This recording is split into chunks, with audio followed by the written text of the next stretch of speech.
Olá, amigos ouvintes, eu sou o Dal Bosco, começamos agora o programa Segurança em Debate, já vamos aí para várias edições, esse programa se tornou referência no sul do Brasil em informação voltada a questões de segurança pública e privada. A comunidade precisava no programa nesse estilo, não apenas como página policial, mas sim aumentando o nível de consciência da população a respeito desse assunto e trazendo aqui sempre entrevistados especiais, sempre entrevistados inéditos, e desta vez não é para menos, onde vou entrevistar Eliel Teixeira, ele que fala diretamente de Los Angeles e ele que ocupa hoje o cargo de xerife delegado no condado de Los Angeles desde 2008, é brasileiro e atuou nas áreas operacionais, prisional, judicial e administrativa. Ele também é instrutor adjunto da Academia de Xerifes de Los Angeles, Estados Unidos, e consultor nas áreas de sistema policial corporativo e gestão organizacional.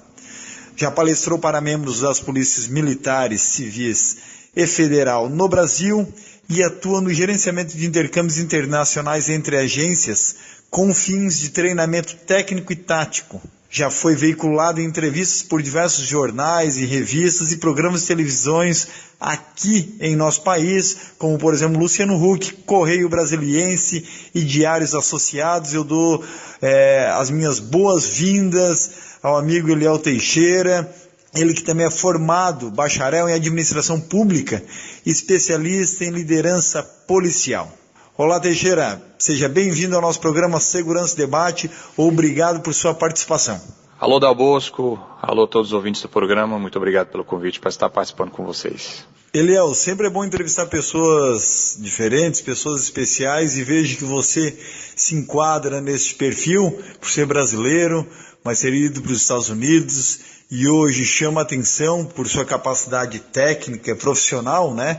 E assumindo aí o cargo de xerife nos Estados Unidos, onde muitas vezes para a população brasileira só tinha experiência de ver alguém atuando, né? Neste cargo, vamos dizer assim, em filmes. Nos conte um pouco, compartilhe aqui com os nossos ouvintes como é que você virou policial nos Estados Unidos. Bem, primeiramente eu acho importante esclarecer um pouco a questão do título, porque eu sei que causa muita confusão, porque realmente você tem razão, muita gente, o único contato que eles têm com a imagem do xerife é através dos filmes de faroeste, né? Mas o xerife, ele é eleito pelo povo, existe um xerife, somente um, que é eleito pelo povo por voto direto, para um mandato de 4 anos, o nosso atual xerife é o Jim McDonnell, e ele é o meu chefe, eu sou o delegado dele. E ele delega a autoridade dele para nós, que somos delegados xerifes de carreira, e seguimos, então, tem muita gente que passa por 2 ou 3 xerifes, né, durante a sua carreira como xerife delegado. E eu não sou, apesar de ter também o título de delegado, não tenho nada a ver com o delegado do Brasil. O delegado do Brasil tem uma função jurídica bem diferente do meu trabalho aqui nos Estados Unidos, né? Eles são juristas, são formados em direito e exercem essa função de chefia. Eu, no caso, não sou jurista, eu sou técnico policial, e então há muitas diferenças, mais diferenças do que semelhanças no trabalho, apesar de compartilharmos o título. Mas voltando à pergunta, eu me tornei policial em 2008.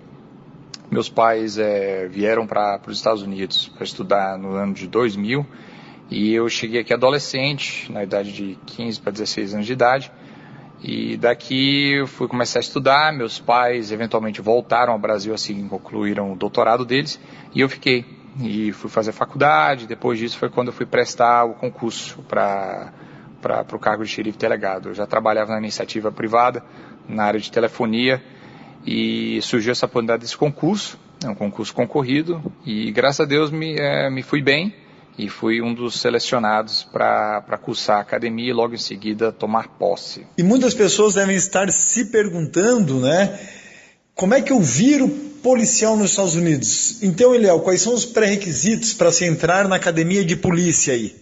Bem, outra coisa que é importante frisar é que, diferente do Brasil, em que as instituições são poucas, né? Basicamente a Polícia Rodoviária Federal, Polícia Federal, Militar e Civil. Nos Estados Unidos nós temos várias agências, né, a nível municipal, estadual e federal. E ao todo são quase 19 mil agências. E cada agência dentro de cada estado, os requerimentos são estabelecidos por cada estado. Mas de uma forma geral, os requerimentos são basicamente os mesmos. Tem que ter maior de 21 anos de idade para poder cursar, bons antecedentes, quer dizer, sem antecedente criminal, não pode ter problemas com crédito ou dívida. O nível de escolaridade varia bastante, mas na maioria dos lugares o mínimo que se requer é o 2º grau completo. E se for bacharel em alguma coisa, pode ser bacharel em qualquer área. Não precisa ser na área de direito ou numa área específica.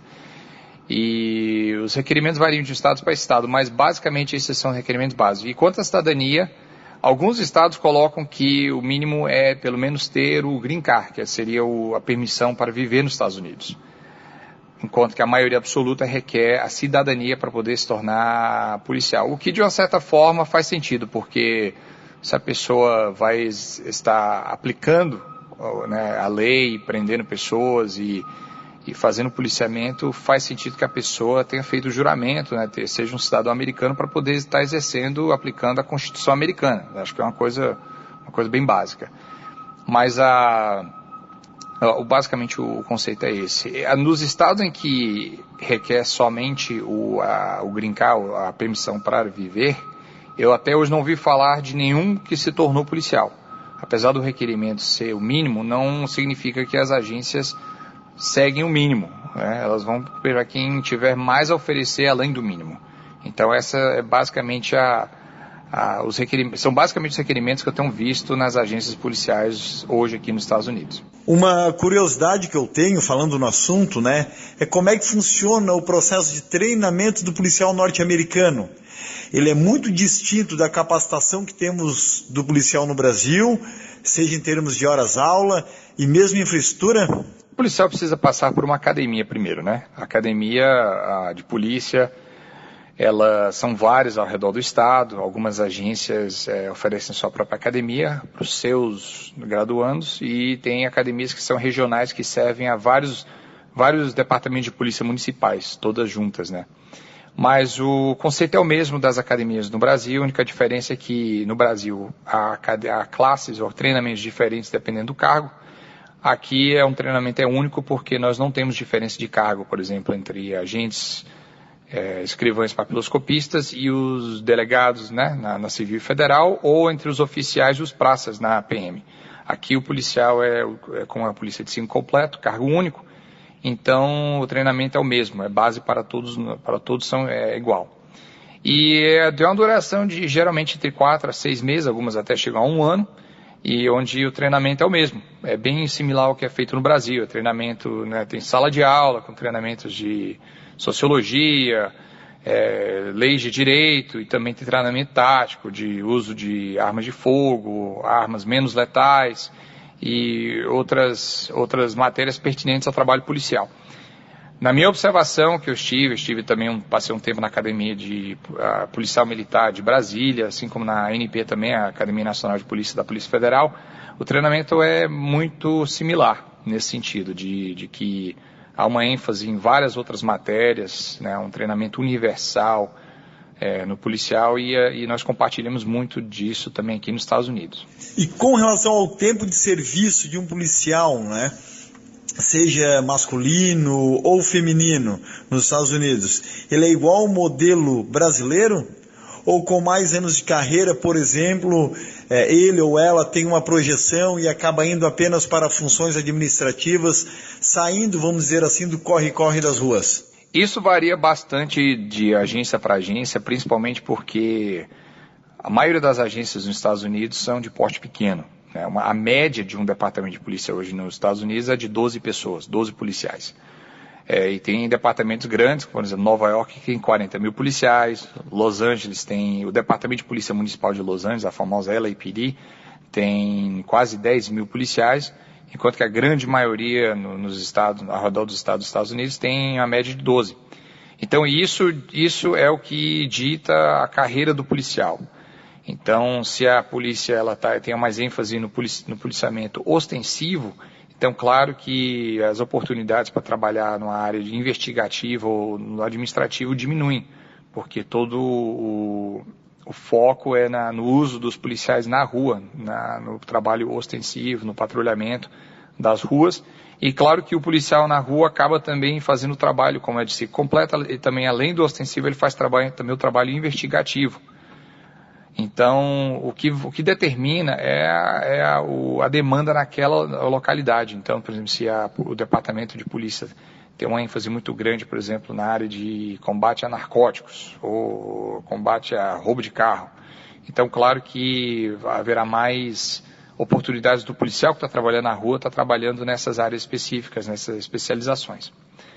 Cada departamento dita o tempo de serviço das pessoas. O meu departamento tem como política, como praxe, não manter policiais além dos 60 anos de idade no trabalho diário, dia a dia na rua. A não ser que o policial compre uma briga muito grande e exija estar na rua, mas a gente tenta não, porque a gente entende que é um trabalho físico, que demanda muito do corpo humano e que é mais fácil para a pessoa numa idade mais avançada a gente aproveitar a experiência dessa pessoa em outras áreas. E, afinal de contas, colocar a galera jovem para estar trabalhando, para estar ralando.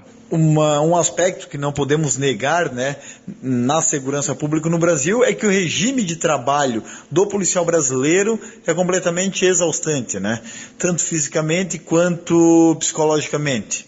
Nos Estados Unidos, a carga horária do policial, ela é distinta do modelo brasileiro, ou ele também é exigido que seja de aço, vamos dizer assim? Não, há uma diferença muito grande. O Brasil, pelo que eu observei, o trabalho policial do dia a dia, as polícias têm uma escala, né, que é 24 por 72, ou 12 por 48, algo assim. Nos Estados Unidos, a nossa escala, foram feitas muitas pesquisas na área da fisionomia humana, do psicológico humano e também nos limites fisiológicos do ser humano.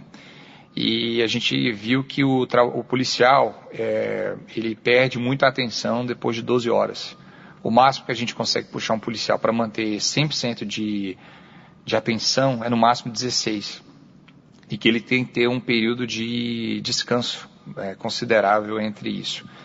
Então a gente tende, as maiores dos departamentos de polícia tendem a ter uma escala mais compressa, a maioria trabalhando o regime de 3 dias, 12 horas e folgando 4. Até porque a questão não é o quanto que puxa do policial no trabalho diário, é mais o tempo que leva para esse policial fazer a descompressão ou descanso. Então a gente tende a manter o policial trabalhando nesse regime porque há um processo de recuperação mais fácil. E também porque 12 horas, trabalhando 3 dias assim, ou 4 dias com 10 horas, ele também precisa ter uma vida social mais estável. Então a gente tenta manter o policial numa escala um pouco mais estável para ele poder manter tempo com a família, socializar e sair daquela mentalidade de aquartelamento, que pode causar muitos problemas, né, psicológicos, problemas familiares. Então, visando a qualidade de vida do policial e para ele poder voltar ao trabalho na semana seguinte mais novo, mais descansado mentalmente, fisicamente, então a gente tende a manter uma escala assim. Alguns departamentos aqui já experimentaram com a escala de 24 por 72. Os únicos departamentos que ainda mantêm uma escala assim são os bombeiros, mas porque eles trabalham num regime mais de prontidão. Eles não estão na rua fazendo patrulhamento ostensivo com atenção a 100% o tempo inteiro. Então, para eles funciona. Para nós policiais, infelizmente, não. Então, a gente tem essa diferença com o Brasil. Em virtude, né, da atividade policial, por vezes pode acontecer danos físicos ou mesmo psicológicos ao policial, em funções da atividade que ele exerce, e sob pressão constante, cobrança constante também. Quais são os recursos médicos, intervenções que o Estado norte-americano providencia em prol do policial americano? já que no Brasil a gente tem muita deficiência na assistência médica ou mesmo psicológica aos nossos combatentes? Não há muita diferença no tratamento do policial em relação ao resto da sociedade, porque não há um tratamento exclusivo ou diferenciado para a polícia. Ao contrário, por exemplo, dos departamentos da polícia, digamos, algumas PMs têm um hospital militar, né, que atende exclusivamente aos policiais e seus familiares. Aqui o policial ele é tratado pelo sistema de saúde já existente, não existe um específico. A única coisa que é específica ao policial é o tratamento psicológico em caso em que o policial está passando por problemas de ordem psicológica, está precisando de tratamento. Então, oferece-se, né, esse atendimento especializado, porque tem uma cadre de profissionais que são especializados nesse tipo de estresse, que inclusive não tratam somente policiais, mas também veteranos de guerra, que alguns deles que voltam de missões, como no Afeganistão, no Iraque, com sequelas. E o trabalho é muito similar. A única coisa diferenciada é essa, porque, por exemplo, no tratamento médico, o policial ele tem um plano de saúde, como qualquer outro cidadão, ele faz uso desse plano de saúde em hospitais públicos, né, da rede hospitalar, então não há essa diferenciação não. Então o mesmo tratamento que é dado para o cidadão no comum normal na rua é o mesmo que o policial recebe. Então se aquele tratamento for ruim, o policial também ele é sujeito ao mesmo tratamento ruim que uma pessoa receberia, que um cidadão normal receberia. Então não há muita diferença não. E no caso de falecimento em trabalho, há assistências para amparo da família, ou seja, há assistências vitalícias nesse caso? Sim, há assistência, claro que o funeral, no caso quando o policial tomba em serviço, o departamento cobre o funeral e os gastos que a família tem com isso. E tem 2 tipos de assistência pós-falecimento, né? O primeiro é o o seguro de vida. Então, no caso de falecimento, uma pólice de seguro que ela complementa, né? Na caso que o policial venha a falecer, é um dinheiro para poder ajudar a família. Então, todos os policiais têm e é uma soma muito boa porque, no caso, realmente há muitos gastos depois que o policial sai. E até que se firme, no caso, o segundo passo, que é, por exemplo, a pensão, né, que pode ser dada à família em alguns casos, não são todos, e isso também varia de estado para estado, até que a pensão entre, então, claro que é um período de tempo em que a família precisa dessa assistência financeira imediata, então, isso cobre. Mas, em alguns casos específicos, em algumas agências, não são todas, há essa pensão que é dada à família, porque o policial, ele contribui para o sistema de aposentadoria, como se fosse uma previdência. E claro que esse dinheiro não some, né? Ele precisa ser dado já que o policial contribuiu para essa previdência. E esse dinheiro é dado geralmente à família, né? Ou ao beneficiário que ele indica nos seus papéis durante a contratação a quem que precisa receber.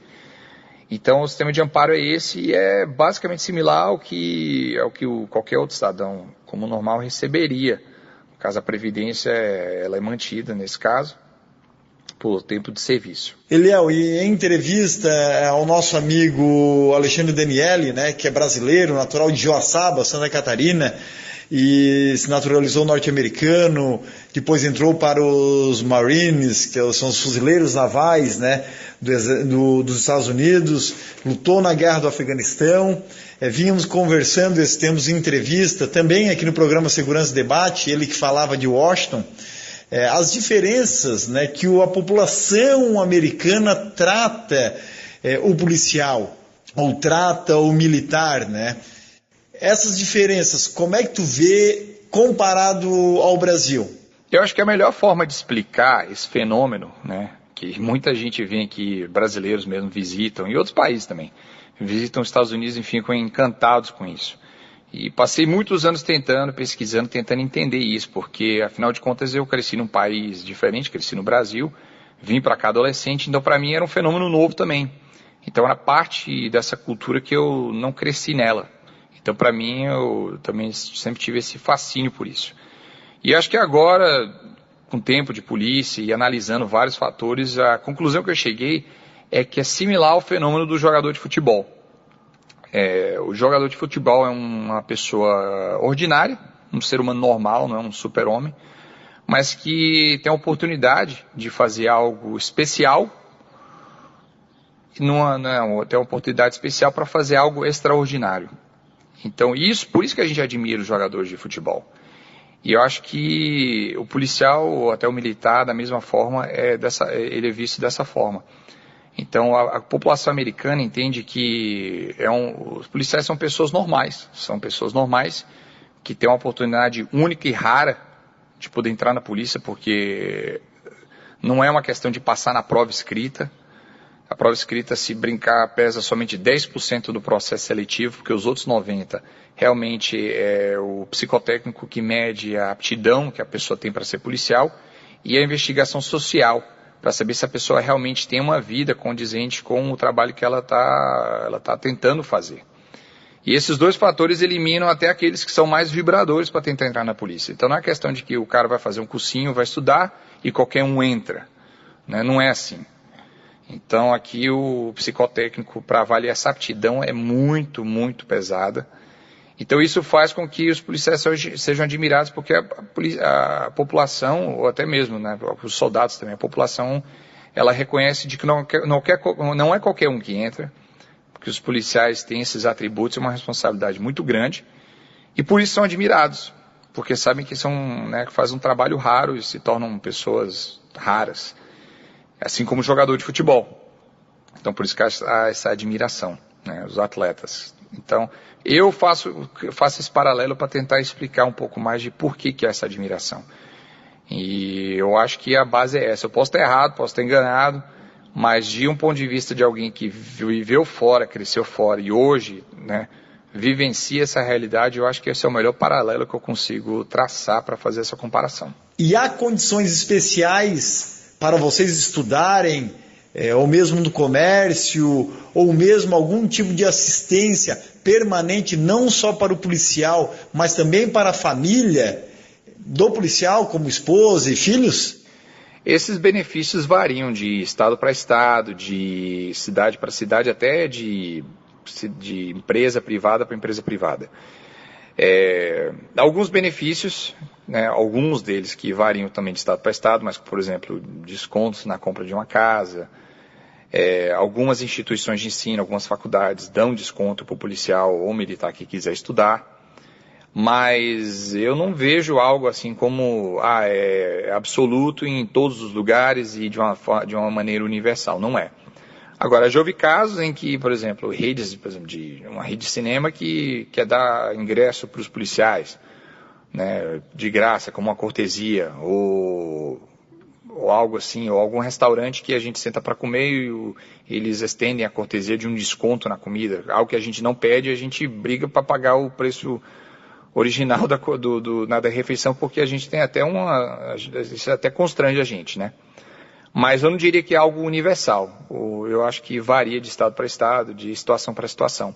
Tem cidades que são mais abertas ao policial, são mais apreciativas, elas demonstram mais que outras. Outras são com seus departamentos de polícia, por várias razões.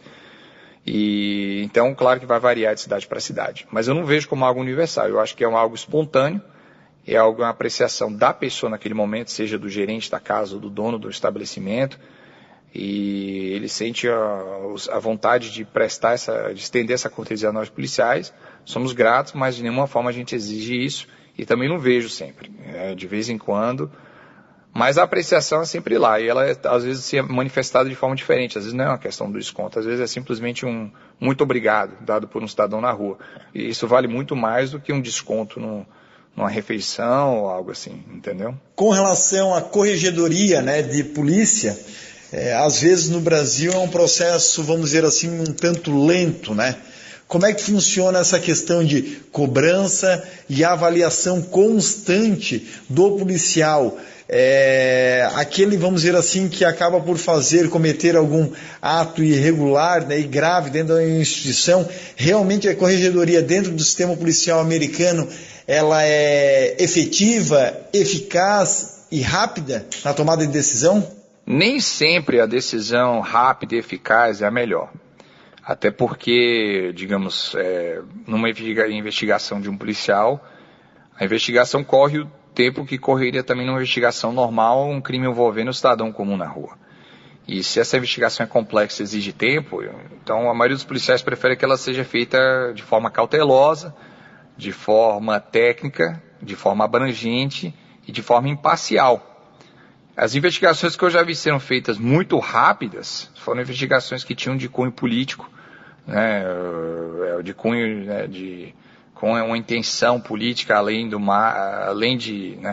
de forma de influência de fora, talvez porque querendo fazer bonito com a população, mas às custas da carreira do policial. Então, eu acho que ela não é feita de forma deliberada, ela é feita de, como eu disse, de forma abrangente, de forma técnica e de forma cautelosa, porque afinal de contas nós estamos falando da carreira de um policial. Mas a Corregedoria, pelo que eu observei, o pouco contato que eu tive com ela, graças a Deus, tem colegas que trabalham lá, ela não visa destruir o policial. Ela é uma unidade de investigação como qualquer outra, por exemplo, que mexe com homicídios, que mexe com roubo, sequestro, ela também faz o mesmo. E ela está ali para definir se o erro do policial foi de forma administrativa, digamos, uma falha de treinamento, ou algo assim, ou foi de maneira maliciosa, criminosa, né? Se o policial fez algo com a malícia, visando cometer um crime realmente. E o trabalho dela é fazer isso, porque se for de forma de falta de treinamento, falta de tática da forma do policial, então acho que existem outras formas de fazer essa correção. Então, mandar o cara de volta a uma curso de reciclagem, retreinar o policial, ou algo assim, ou até mesmo caso de suspensão, se for o caso. Agora, se há um caso em que realmente chega a ser criminoso, então não há dúvidas nenhuma. O policial precisa ser tirado do departamento e ele precisa encarar todo o peso da lei como qualquer outro cidadão. Ele não está acima da lei, então ele é sujeito às mesmas leis que ele está aplicando. Eliel, no Brasil muito se discute a respeito do chamado prende-solta, prende-solta. Ou seja, às vezes a mesma pessoa sendo presa de modo que já tinha 30 passagens pela polícia. Nos Estados Unidos, a gente vê esse tipo de situação ocorrendo? Não, isso existe sim. O fenômeno de o bandido sair antes de eu terminar o meu papel acontece aqui também. A única diferença é que há um esclarecimento muito grande de quem faz o quê. O meu trabalho não é dispensar justiça, é aplicar a lei. Quem dispensa a justiça é a justiça. O juiz, é todo o aparato da justiça. O juiz, o promotor, o advogado de defesa e o júri popular. Então eu posso prender 30 vezes. Se eu prendi um camarada 30 vezes, missão cumprida. Eu fiz um bom trabalho. Agora, se ele não foi condenado nenhuma das 30 vezes, ou se a justiça falhou em condenar a tempo, e nesse meio tempo esse bandido cometeu outros 29 crimes, a culpa não é minha. Entendeu? Eu fiz o meu trabalho, a sociedade não tem como cobrar isso de mim.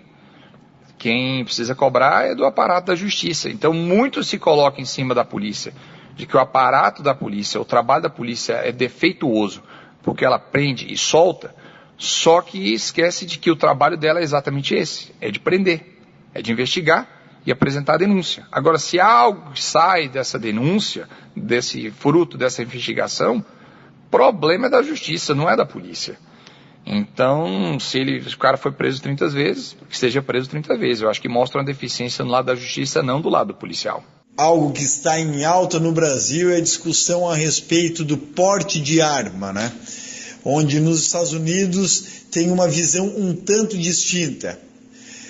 Você é a favor do porte de arma também no Brasil? Mesmo nas condições atuais, onde os cidadãos, em boa parte, têm a sensação de falta de punibilidade? Olha, minha opinião como cidadão, não como policial, como cidadão, é de que todo mundo tem o direito de se defender. Inclusive a Suprema Corte Americana, que é a mais alta corte da terra aqui dos Estados Unidos, já definiu por várias vezes de que o trabalho da polícia não é manter providenciar a segurança dos indivíduos.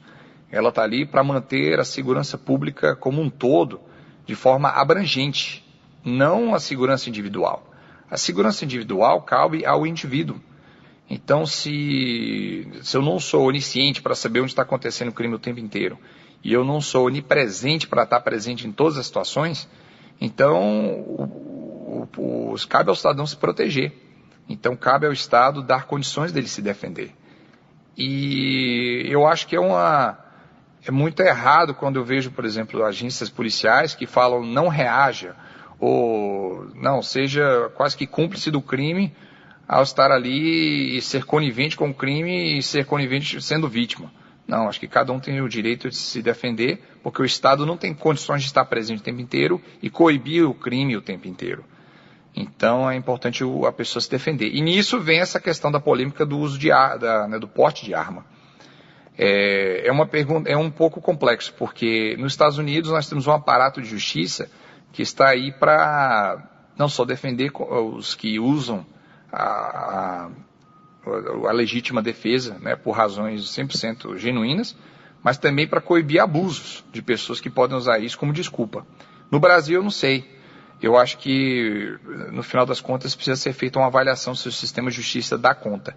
Mas, mesmo se não der conta, não é desculpa para que haja 60 mil homicídios, como é o caso do Brasil, que corresponde a 10% dos homicídios de todo o planeta. Entendeu? Eu acho que não é desculpa. Se vai consertar ou não, nesse meio tempo tem 60 mil pessoas morrendo por ano, e eu acho que o Estatuto de Desarmamento só desarma bandido, não desarma pessoas do bem. Então, se o Estatuto de Desarmamento desarmasse a bandidagem, eu seria totalmente a favor. Mas como não desarma, só desarma e faz mais vítimas, né, que são pessoas desarmadas, então sou totalmente contra. Eu acho que ainda acho que o pensamento da Suprema Corte Americana é correto, de que é responsabilidade e obrigação do indivíduo proteger a si mesmo e a família, não da polícia. O Obama tem lutado aí nos Estados Unidos para restringir alguns acessos aos armamentos, né, pelo cidadão comum, vamos dizer assim, mas há uma pressão gigantesca da indústria bélica nos Estados Unidos que movimenta rios de dinheiro anualmente.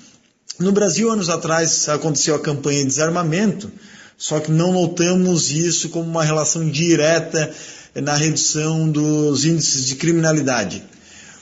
Qual a sua opinião com relação à questão de desarmamento, tanto no Brasil quanto aí nos Estados Unidos, que é o seu dia a dia? A minha opinião é simples. O desarmamento nunca funcionou e não vejo funcionando até hoje. Eu acho que os números são claros.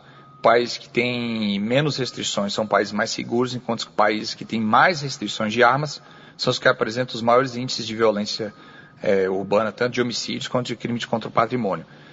É uma opinião baseada nos números, é uma opinião técnica, entendeu? A pessoa pode ter uma má opinião formada a respeito de armas, por considerar armas algo tenebroso, algo maligno. Eu não tenho uma opinião voltada dessa forma, eu simplesmente vejo números. Eu vejo países que são seguros, mais armas. Países com mais violência, menos armas. É básico, simplesmente pura matemática simples. Já existem vários livros que foram escritos, inclusive um dos expoentes dessa opinião a respeito de desarmamento, que faz um trabalho muito bom nessa área de pesquisa, é o Bené Barbosa, que escreveu um livro chamado Mentiras sobre mim, sobre desarmamento.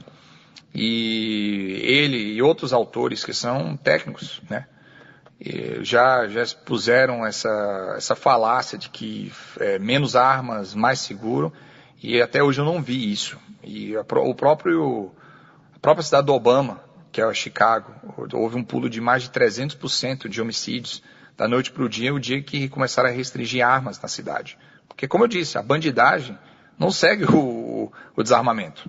Simplesmente só faz mais vítimas, aumenta o mercado de vítimas para ele, a disponibilidade de vítimas. Então é bem simples, é bem básico. A maioria dos policiais aqui nos Estados Unidos também tem a mesma opinião. São técnicos da área que lidam com o fator violência o dia inteiro.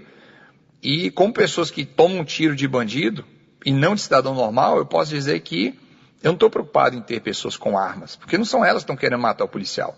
É o bandido, que quer manter a sua predominância, a sua posição de vantagem em cima das vítimas indefesas que não tem como se defender, entendeu? Então, baseado na minha experiência pessoal, na análise de dados que já foram exaustivamente expostos, e fora da retórica moralista, que acho que não compensa ir, né, nessa questão, tudo me leva a essa opinião de que não há esse nexo de que as pessoas pregam de que quanto mais armas, mais violência.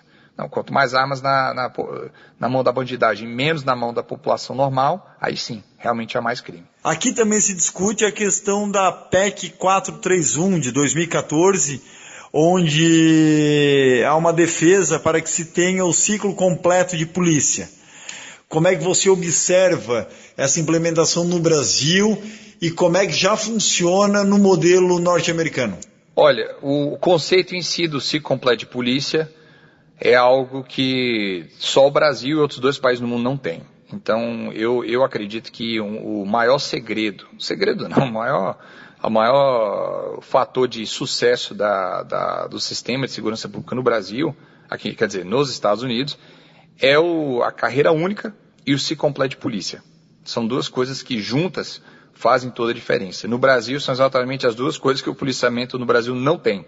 Então, acho que isso explica também os altos índices de violência e 60 mil homicídios e taxa de resolução de mero 5%. Eu já ouvi falar da PEC 431, assim como outras PECs. Eu acho que a PEC que mais abrangente nesse sentido é a PEC 51, porque ela não está falando somente do ciclo completo relacionado à polícia militar. Ela trata do policiamento, do ciclo completo de polícia, de poderes plenos de polícia para todas as agências. Não só a civil, quanto a militar também. E ela fala também da questão da desmilitarização ou da desvinculação da polícia do aparato militar, que é algo que nos Estados Unidos nós temos, e outros fatores também. Eu acho que é uma PEC mais abrangente. A 430, a 51 ela é mais abrangente que a 431, acho. Mas, de qualquer forma, a 431 é boa. O conceito dela é boa em si, porque ela tenta corrigir essa falha que vem desde a época do Império, entendeu? Que nunca foi corrigido, e é um sistema que não promove segurança pública, simplesmente promove simplesmente essa divisão das polícias, que acaba sendo 2 meias polícias que não conseguem fazer o trabalho por completo. E quem paga é a população. Os índices estão aí para provar isso, entendeu? Não é salário, não é aparato de viatura, não é isso que resolve o problema de segurança pública. É dar liberdade, dar condições do policial não só correr atrás do bandido, mas prender e investigar. E isso tem uma falha muito grande hoje no aparato de segurança pública no Brasil. E eu acho que essas PECs visam corrigir isso, e eu sou totalmente a favor do ciclo completo de polícia e também da carreira única. Acho que as 2 coisas precisam ser juntas para que resolva-se esse problema aí. E saindo de ciclo completo de polícia, né, não tem como a gente não citar também como uma relação indireta a questão da unificação das polícias, ou seja, termos uma polícia única. Eliel Teixeira, qual que é a tua opinião com relação a isto? Aí funciona, e se acreditas que isso seria viável, e não apenas viável, mas uma necessidade imediata, a curto prazo, a se implementar no Brasil? Eu não acredito na unificação das polícias, nem como a solução para o problema da insegurança no Brasil, e também por outras razões práticas. Eu acho que se fosse unificar, digamos, a polícia civil e a militar, são 2 culturas centenárias que não dariam certo, né, 2 sistemas de formação. Então, acho muito problema a questão do nivelamento, né, da integração das 2 agências. Mas o fator principal é o que eu observo aqui nos Estados Unidos. Nós temos, como eu falei, nós temos 19 mil agências, todas de ciclo completo, e todas têm o mesmo poder. Então, por exemplo, apesar de eu ser xerife delegado e minha área de atuação ser o condado inteiro, né, que é a região metropolitana, eu não tenho mais poder de polícia do que, por exemplo, um policial municipal. Então, eu acho que o maior fator de coibir corrupção ou abuso de autoridade nas polícias é o fato de que qualquer policial pode me prender. Seja estando, né, principalmente na questão estando de folga, ou relacionado a algo, né, fora do meu serviço. Então, é mais um sistema para coibir corrupção. Então, se todo mundo pode prender todo mundo, então não existe corporativismo, né? E dá uma parcela de transparência à população, porque sabe de que não é uma só polícia, que ninguém está ali para investigar, e quem investiga é ela mesma, e que não tem outro departamento que pode chegar e fazer isso. Então, eu acho que a unificação não é. Se brincar, você pioraria uma situação que já está ruim. Eu acho que o caminho é realmente deixar a civil e a militar, as duas, terem plenos poderes não só de policiamento ostensivo, quanto de investigação, entendeu? E cada uma faz o seu serviço, que serviço não falta, e não é colocar mais um problema no sistema. Eu acho que o lance realmente é resolver, e resolver é exatamente aproveitar que cada cultura tem suas particularidades, e em vez de tentar corrigir isso, que isso nunca foi problema, é dar poderes plenos às duas agências para que façam esse trabalho. Eu acho que essa é a melhor solução. Funcionou para a gente, funciona em outros países, eu não vejo por que não funcionaria no Brasil. Já do lado de cá, quando se fala em desmilitarização da polícia, há opiniões 8 e 80, né? Outros completamente favoráveis, entre tantos outros com completa negatividade com relação ao assunto. Qual que é a tua opinião com relação a este processo de desmilitarização da polícia aqui no país? Olha, é difícil porque eu trabalho numa realidade em que eu sou desmilitarizado. Faço parte de uma organização paramilitar. Nós adotamos muitas coisas militares que são boas, como o sistema de hierarquia, o sistema da farda, do fardamento, a questão da disciplina, que nós temos, né, entre os policiais. São coisas que os militares são fantásticos nisso. Nós adotamos isso deles e acho que funciona muito bem. Mas eu acho que cria-se um problema. O pessoal fala muito dessa questão a polícia militar atrelada ao exército, às forças armadas, é abuso ao cidadão. Eu acho que não é abuso ao cidadão, eu acho que é abuso ao policial.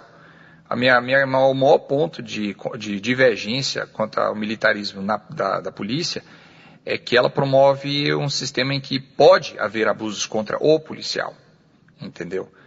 É possível porque o sistema militar ele prevê essa diferença entre praças e oficiais. Então, eu venho de uma realidade em que é uma carreira única, em que todos os meus chefes, os mais altos, começaram como eu. Então, há menos probabilidade de abuso. E segundo, que o militarismo prevê um regime de disciplina diferenciado. Então, o policial não responde por crimes pela justiça normal. O sistema de disciplina interno não é como o sistema de disciplina normal de qualquer outra entidade. É um sistema militar. Ele é isolado. Então, isso pode, porque como é isolado, ele é subjetivo, não tem a participação da população nisso, ou de órgãos de fora, como o Ministério Público, algo assim. Eu acho que isso pode promover abusos. E eu acho que quem acaba sofrendo é o policial e, consequentemente, se o policial é abusado, eu acho que a instituição sofre e também a população acaba sofrendo depois também. Então, visando o policial, não é nem a questão do relacionamento da instituição em si com a sociedade. Eu acho que visando a proteção do policial, né, eu acho que o militarismo com o seu regime de disciplina diferenciado, eu acho que não funciona. Acreditas que estes itens, né, como a questão de polícia única, desmilitarização de polícia, seriam as principais diferenças entre o modelo de segurança pública adotado nos Estados Unidos e no Brasil? Ou tem outros aspectos relevantes que vale a pena citar aqui e a gente discutir em cima disso? Não, eu acho que realmente é a questão da desmilitarização se completa carreira única. São as três coisas que divergem, que são 99% das diferenças que nós temos com o Brasil. Resolvendo essas três, eu acho que o resto são coisas que todo aparato público teria problemas. Por exemplo, questão de orçamento. A polícia tem problema de orçamento, nós também. Questão de seleção e treinamento, nós também temos esse problema. Questão do aparato, né, de viatura, investimento no órgão de segurança pública, nós temos esse problema também. Não é um mar de rosas como o pessoal imagina que é. Mas esse problema fundamental, esses três problemas fundamentais, são realmente, eu acho que a fórmula para resolver o problema no Brasil hoje. Então, é o ciclo completo de todas as polícias, que não é a unificação da polícia, é simplesmente dar poderes plenos, completos, às polícias que já existem no Brasil. A entrada única para acabar com o sistema de caças que existe, tanto na federal quanto na civil e na militar. Eu acho que a única que não tem esse problema é a Polícia Rodoviária Federal, que é é o único departamento de polícia de primeiro mundo no Brasil hoje, é a Polícia Rodoviária Federal, com seu sistema de carreira única. Eles são muito admiráveis e eles estão no patamar internacional, acima das outras 3. E a desmilitarização, principalmente no caso que afeta a PM e que afeta internamente, não tanto no externo, com o relacionamento com a população, mas eu acho que é no tratamento dos seus policiais. Resolvendo esses 3 problemas, eu acho que o Brasil estaria a par com os departamentos de polícia no mundo. Um caso exemplo mesmo é o Chile, que hoje apresenta números de país de primeiro mundo, está ali, é vizinho do Brasil, na América do Sul, mas que tem um sistema como o resto do mundo, e que hoje nós vemos que é um dos países mais seguros hoje na América do Sul, inclusive com melhores números do que nos Estados Unidos. Está aí um grande exemplo de um vizinho do Brasil em que deu certo, mas o Brasil, né, por questões corporativistas, continua insistindo de que esse tipo de solução não funciona. Entendeu? Mas eu acho que não é bem assim. Gostaria de te parabenizar pelo excelente profissional que tens demonstrado ser e também pelo contributo sensivelmente na construção de uma sociedade melhor. E contigo vejo que estamos no caminho certo. Obrigado pelas tuas opiniões, obrigado por colaborar com o aumento do nível de consciência das pessoas sobre segurança pública, sobre segurança privada, também que a gente entrou num tema aqui em nossa entrevista. E também fica o convite desde já para voltar e com certeza teremos você cada vez mais perto. Um abraço do Dal Bosco, um abraço também do programa Segurança e Debate, sempre trazendo informação valiosa para a nossa sociedade. Eu que agradeço pelo convite e de estar aqui presente com você e com o seu público. E eu agradeço a você, porque eu acho que o trabalho da polícia a gente faz o que a gente faz, mas ter pessoas na comunidade que são interessadas nessa área de segurança pública, apresentando essas informações, né, o público-alvo está aí para você compartilhando informações de pessoas da área, isso é imprescindível, porque você não só traz à tona o trabalho da polícia, que dos agentes de segurança pública, que às vezes nem é reconhecido pelo público, fica de uma coisa muito escondida, mas você mostra de forma não sensacionalista, mas factual. Isso a gente falta, acho que às vezes, na mídia. Então, seu trabalho é imprescindível, quero parabenizar pelo que você vem fazendo, e que continue firme. E também, além de agradecer a você, eu quero agradecer aos meus colegas brasileiros, que estão aí dia e noite, faça chuva, faça sol, tem apoio da população, não tem, estão aí atuando em prol da sociedade. É um trabalho que muitas vezes você não recebe um obrigado. Então, está aqui meu obrigado a vocês, está aqui meu obrigado a minha admiração que eu tenho por vocês, e porque vocês fazem um trabalho muito mais difícil do que eu faço, em condições muito piores do que eu faço, mas mesmo assim não desistem. Então é aquele ditado, se fosse fácil, qualquer um faria. Então, como os policiais não são qualquer um, estão aí fazendo um trabalho muito difícil. Então fica o meu agradecimento principalmente a eles, que são nossos heróis e são meus heróis também. Muito obrigado a você mais uma vez, ao público, e estou à disposição a qualquer hora, a qualquer momento, se você tiver qualquer dúvida, por favor, entre em contato. Deixo aqui à disposição de vocês. Muito obrigado. E até logo, até mais. A gente vai chegando ao fim do programa Segurança e Debate, sempre com entrevistas especiais a você, caro ouvinte. E nessas 2 séries, vamos dizer assim, de entrevista a Eliel Teixeira, xerife, lá em Los Angeles, Estados Unidos, podemos acompanhar aí a opinião dele a respeito de porte de arma, desarmamento, ciclo completo de polícia, unificação das polícias, polícia única, militarização e desmilitarização da polícia, ou mesmo os contrastes, as diferenças e os comparativos entre Estados Unidos e Brasil nas questões de segurança pública. Fique atento sempre no programa Segurança e Debate, trazendo matérias especiais a você que nos acompanha semanalmente. A você que nos acompanha semanalmente. A você que nos acompanha semanalmente. A você que nos acompanha semanalmente. A você que nos acompanha semanalmente. A você que nos acompanha semanalmente.